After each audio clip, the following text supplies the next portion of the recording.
I'm really happy to be here today because Eleanor Swanson, Sonny's daughter, was my babysitter as a kid. And I can remember coming over here to collect her with my parents, and she was a wonderful babysitter. And I was so thrilled when the Swanson property became what it is now.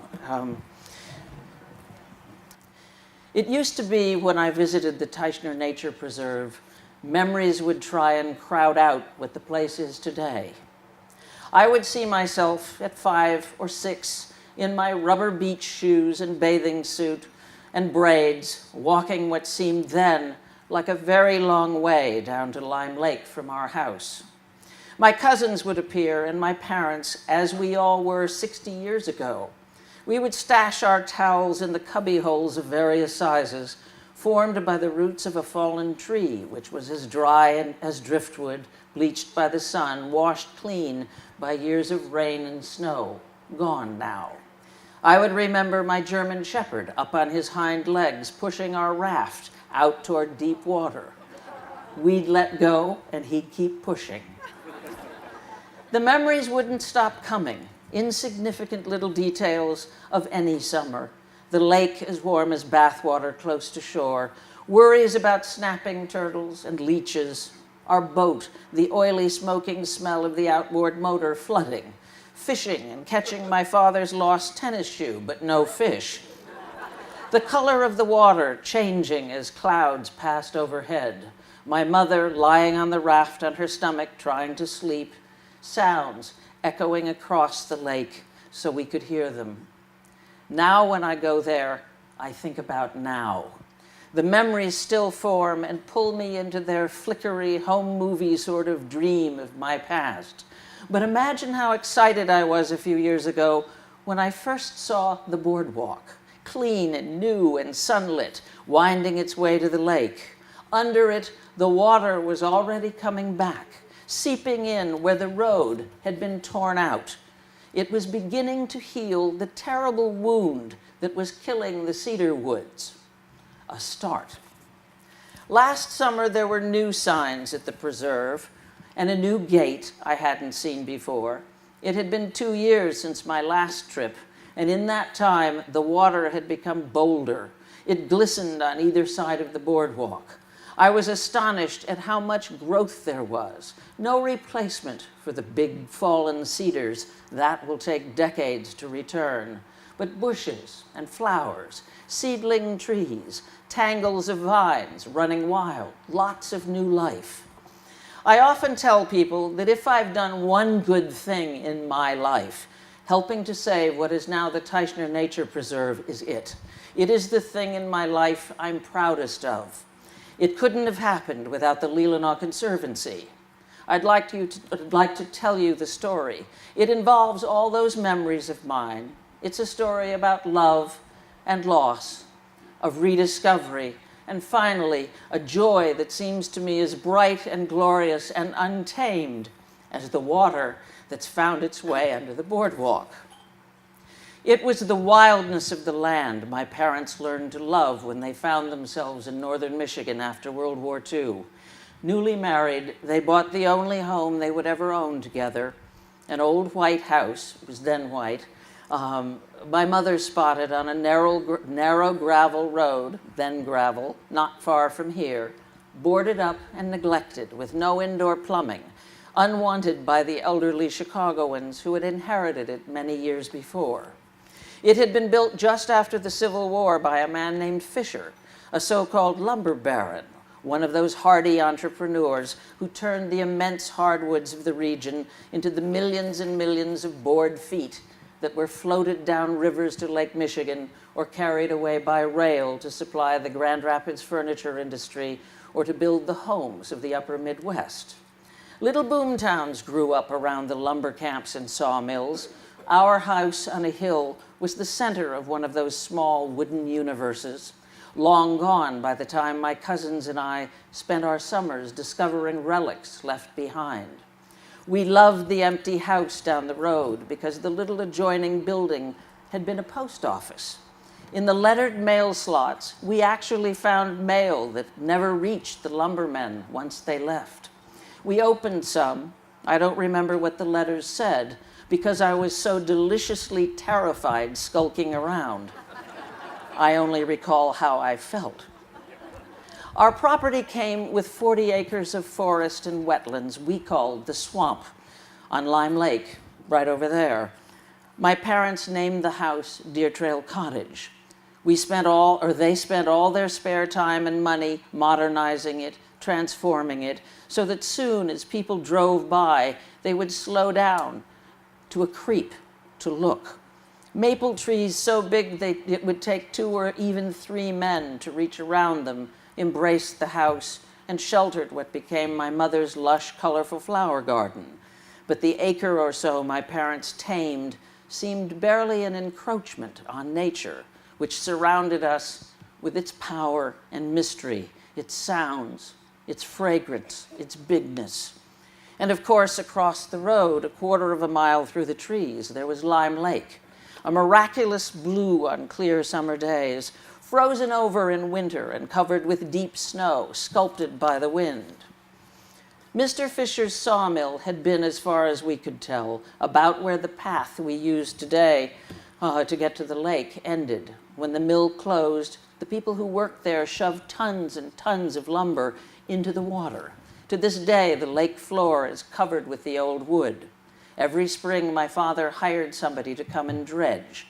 The shallow water would be transformed into a craggy board mountain, crawling with snapping turtles scrambling to safety.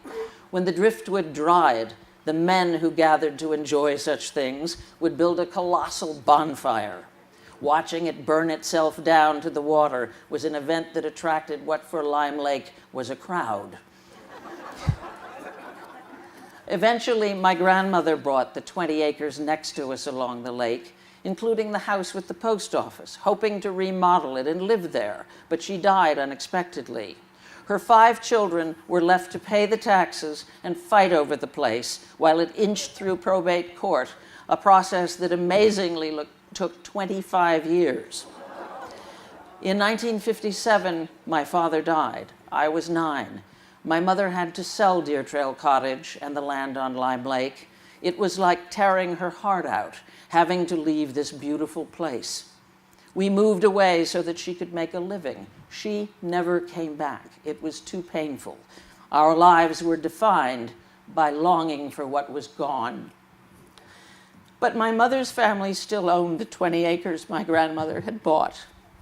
Over the years, her sisters and brothers, one by one, stopped paying their share of the taxes, and the land fell to my mother, and then when she died in 1992, to me. It so happened that the very week of her death, a letter arrived from the county ordering the old house on the property demolished and the well filled in. Why, I wondered, when I brought my mother's ashes home to Leelanau County, so she and my father would be buried side by side in the Leland Cemetery. I had been away for 34 years. I drove to Lime Lake. Funny, I still knew how to get there. Slowly, I passed Deer Trail Cottage. I wondered who lived there and whether they loved it the way I had growing up.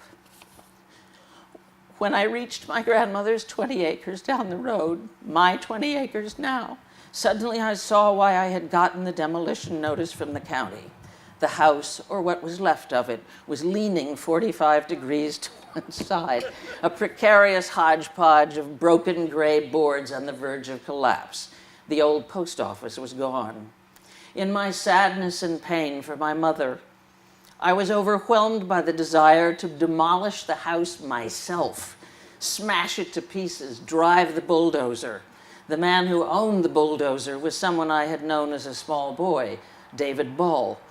He would have let me do it, but he had other projects to finish first, so in the end some pictures came in the mail of an empty space surrounded by trees and a bare mound where the well had been filled in, which meant legally the land was considered undeveloped. In 1996, I found myself in Leelanau County again to attend an event honoring my father, who was still fairly well known in the area almost 40 years after his death. He brought skiing to this part of Michigan with his thick Bavarian accent, which some people here actually remember, and his wicked sense of humor. He was a local personality. The sponsors of the event took me on a sentimental drive around Lime Lake, past Deer Trail Cottage. As we reached the corner where the old house and the post office had been, I saw earth movers through my trees, clearing land to build a golf course. I have nothing against golf courses, but those growling, tooting, beeping machines seemed to be harbingers of things to come, and I was scared. I had no idea what to think, what to do, what would become of this stretch of woods and lakefront that had formed my entire identity. Someone in the car suggested I call the Leelanau Conservancy. I had no idea how a land trust could help. In fact, I wasn't too sure what a land trust was, but I called. The subject of a development easement came up, but I explained that nobody would want to inherit or buy land for the sole purpose of paying taxes. It was undeveloped, so an easement wouldn't work. I suggested giving the 20 acres to the Conservancy. The way it was explained to me, that meant it would be taken off the tax rolls. Forever and ever, it would be protected from development. Forever, I asked? Yes, forever, I was told. It would be called the Teichner Nature Preserve, named in honor of my parents. The Conservancy asked me to write something about my gift. Some of you might remember it. This is what I wrote. Once, not long before she died, I asked my mother if she remembered anything hopelessly romantic, the most romantic thing she and my father used to do together. In all of my memories of them together, they were young and strong and wonderful to watch. She sat for a long time without responding, and then she said, very quietly, very simply, in the summer, when the moon was full, sometimes at night when you were in bed asleep, we would go down to Lime Lake. We would push out the raft and swim in the moonlight. It had been her secret all those years after my father died, a small, special treasure, so precious, she only allowed me a glimpse of it as she herself was dying. In my mind, I could see the depth of the woods closing in on them as they descended the path from the house to the lake, the sound of their breathing, their footsteps on the soft earth, a full chorus, an orchestra of insects and birds and small animals in the velvet darkness, whippoorwills calling out, and then the water, cool and smooth and silvery in the night stillness, rippling softly, lapping their bodies as they moved through it, bathed in moonlight, the sky alive with stars, and the magic of being alone there, filling their hearts. I wrote at the time, my mother's gift to me of a silver moonlit memory I pass on now. It occurs to me that memories can end up like so many plowed under tree stumps when a beautiful piece of woods has been violated. I hope that mine will be the first, not the only donation of land around the lake, because I cannot imagine Lime Lake any way but wild. Every few months, I phoned the Leelanau Conservancy to see if anyone else had donated land or an easement along the lake. The answer was always no. So I thought, that's the end of the story, the creation of the Teichner Nature Preserve. That's enough. Surely I should be satisfied. As it turns out, it was not the end of the story for me or the Leelanau Conservancy. Fast forward to 2005. If it hadn't been for a bunch of bizarre what-ifs, a collection of seemingly unconnected events and coincidences, none of the next chapter would have happened.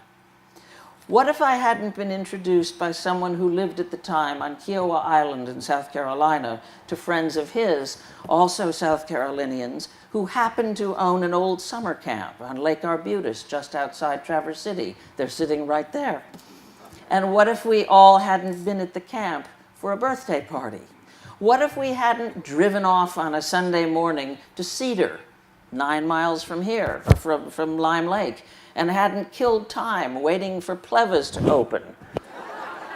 Pleva's, of course, the butcher shop which Oprah Winfrey made sort of famous by featuring its homemade sausage with dried cherries, Plevas, where my mother began buying her meat more than 60 years ago. And of course, as I told Larry Mobby, we had to wait till noon in order to buy a case of Larry's sparkling wine for the birthday party. And you couldn't pay for it until noon on a Sunday. My friends wanted to see where I'd grown up, and we'd planned to go on Monday, but changed our minds. If we had gone on Monday, Jana and Eric Blakely, who now own my childhood home, those people I wondered about, whether they loved the house and the land the way I did, they would have been at work. Even if we'd gone an hour earlier or an hour later, everything might have turned out differently. When we got up our courage to turn into the driveway, Jana Blakely was sitting outside in a lawn chair, talking on the telephone. I could see her mouth the words, "I'll call you back." Put the phone down as we got out of the car. She stood up and shouted out, "Are you Martha Teichner?" "Yes," I replied. She flung open her arms and beamed. "I've been waiting all these years for you to come." My friends later told me it was like watching a scene from an opera.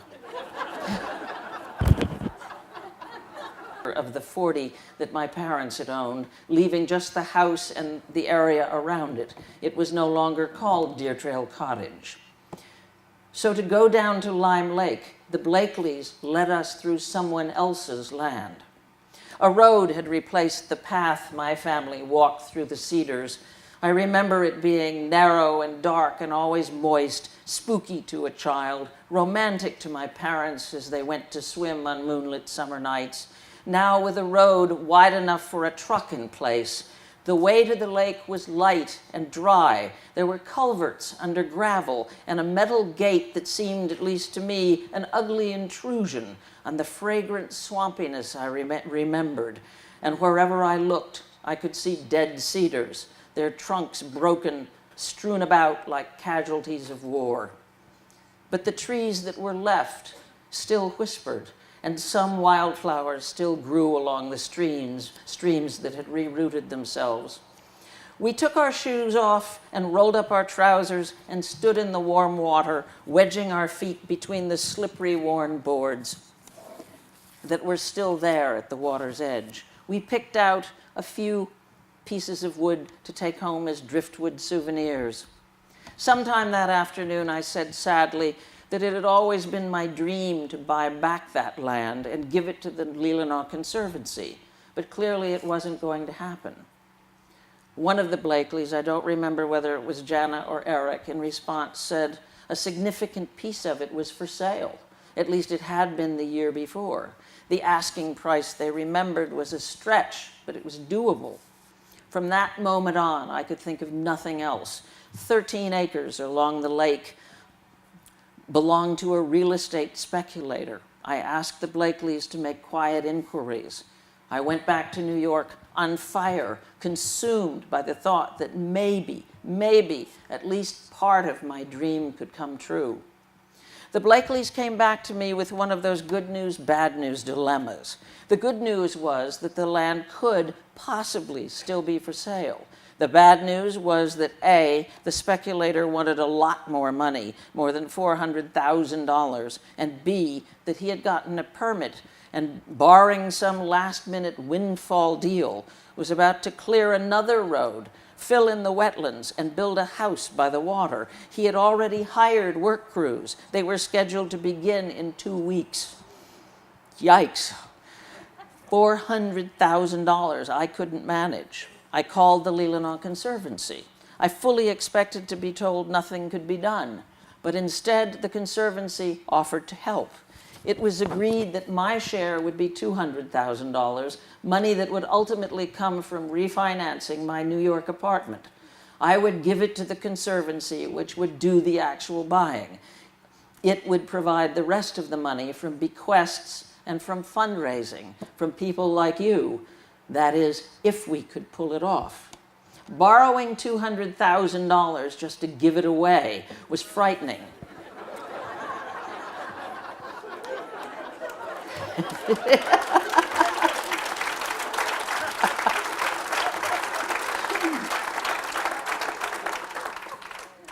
but I did it with great joy and no hesitation. If I had turned my back on the opportunity to preserve land that is so much a part of who I am, I don't know how I would have been able to live with myself or face the specters of my parents who had somehow reached out from the grave, put me in the right place.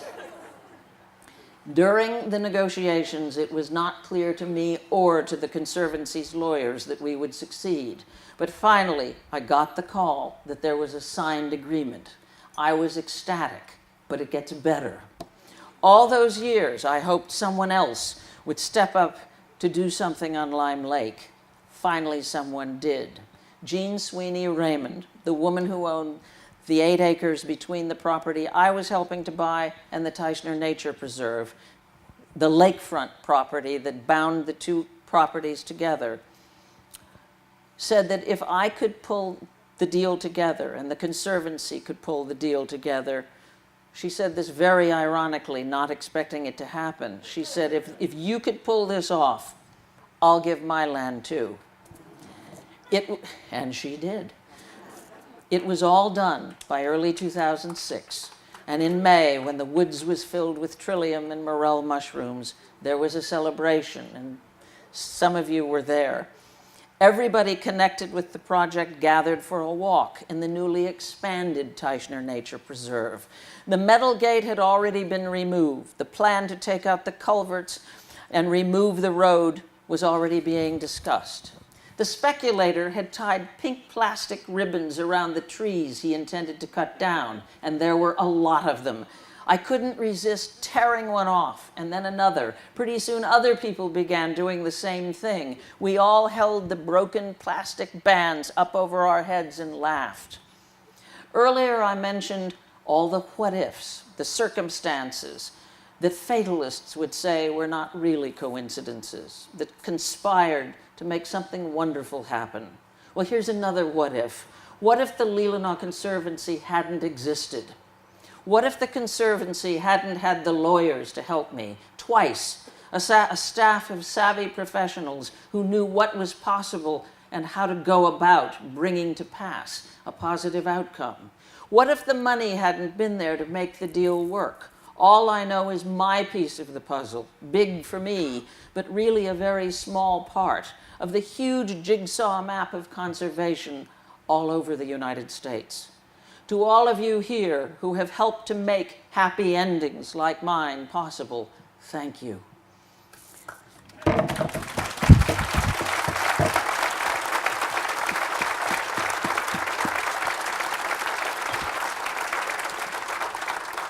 Land conservation is about so much more than land. It's about the deepest of emotions, the most powerful of family stories. All the idealism and enthusiasm that implies is not worth much if the resources aren't there, if there isn't support from people like you working to give the Leelanau Conservancy here, the Low Country Open Land Trust in South Carolina, or any of the other 1,600 plus organizations like these in the country, the clout to win the battles they take on and to protect the gains made. I was willing to give a land trust my precious 20 acres and $200,000 because I believe that the Leelanau Conservancy had the know-how and the integrity to do right by my gifts, to respect their value. It was that word, trust. Think of all its meanings and know why. What you do and how you do it matters. Thank you.